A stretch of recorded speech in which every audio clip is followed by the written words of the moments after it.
প্রথম বিতর্কেই বাজিমাত সাবেক মার্কিন প্রেসিডেন্ট ডোনাল্ড ট্রাম্পের। সিএনএনের তাৎক্ষণিক জরিপে অংশ নেয়া অধিকাংশ দর্শকের মতে জো বাইডেনের সঙ্গে বিতর্কে জয়ী হয়েছেন ট্রাম্প। জরিপ অনুযায়ী বিতর্ক দেখেছেন এমন নিবন্ধিত ভোটারের ৬৭% বলেছেন ট্রাম্প ভালো করেছেন, আর মাত্র ৩৩% মত দেন বাইডেনের পক্ষে।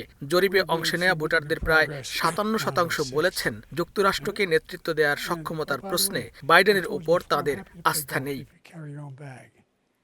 মার্কিন প্রেসিডেন্ট নির্বাচনকে সামনে রেখে প্রথম মুখোমুখি বিতর্কে শুরু থেকেই ডেমোক্র্যাট প্রার্থী জো বাইডেনের চেয়ে এগিয়ে থাকেন রিপাবলিকান প্রার্থী বাকপটু ডোনাল্ড ট্রাম্প। বিতর্ক শেষে জনমত জরিপে অংশ নেয়া ভোটার, এমনকি খোদ ডেমোক্র্যাট দলীয় নেতাদের অনেকে মনে করেন ট্রাম্পকে জোরালোভাবে মোকাবেলা করতে ব্যর্থ হয়েছে বাইডেন। এজন্য তার নিজ দলের অনেকেই হতাশা প্রকাশ করেছেন।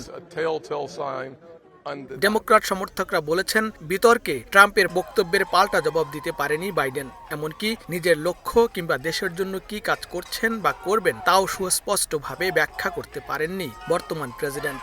এদিকে বাইডেনের প্রচারণা শিবিরের কর্মকর্তারা গত কয়েকদিনে মার্কিন প্রেসিডেন্টের ঠান্ডা লাগায় তার কণ্ঠস্বরের সমস্যা হওয়ার কথা প্রচার করলেও বিতর্কের পর আবারও নতুন করে বাইডেনের বয়স ও তার সক্ষমতার প্রশ্ন সামনে আসে। এখন জন্ম সনদ দিয়ে খোলো বিকাশ স্টুডেন্ট অ্যাকাউন্ট। নিজের বিকাশ নিজে কর। এমন পরিস্থিতিতে বর্তমান প্রেসিডেন্ট ও ডেমোক্রেটিক পার্টির প্রেসিডেন্ট প্রার্থী জো বাইডেন শেষ পর্যন্ত ভোটের লড়াই চালিয়ে যেতে পারবেন কিনা তা নিয়ে শুরু হয়েছে জল্পনা। বিতর্কে হেরে বাইডেনকে সরে দাঁড়াতে হলে বাইডেনের জায়গায় কাকে প্রার্থী করা হবে, কিংবা সময় সাপেক্ষ জটিল এ পদক্ষেপ আদৌ সম্ভব কিনা, এমন সব নানা জটিলতা বেশ ভাবিয়ে তুলছে সরকারি দল ডেমোক্রেটিক পার্টির শীর্ষ নেতাদের।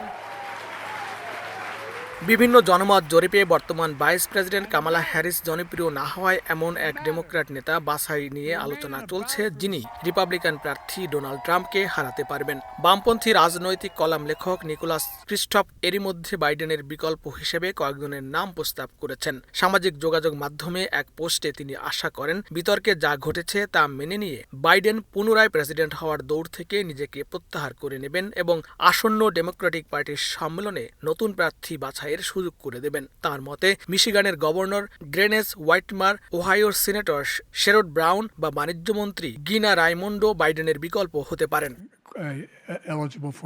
দলীয় ও দোদুল্যমান উভয় ভোটারের জন্য বাইডেনের বয়সকে বড় উদ্বেগের বিষয় হিসেবে দেখছেন ডেমোক্রেটিক পার্টির ভোট কৌশলী ও বারাক ওবামার নির্বাচনী প্রচারের কর্মকর্তা ডেভিড প্লোব। বিতর্কে বাইডেনের দুর্বলতার কথা স্বীকার করেছেন যুক্তরাষ্ট্রের ভাইস প্রেসিডেন্ট ও বাইডেনের রানিং মেট কামালা হ্যারিসও। লস্কর আল মামুন, সময় সংবাদ, যুক্তরাষ্ট্র।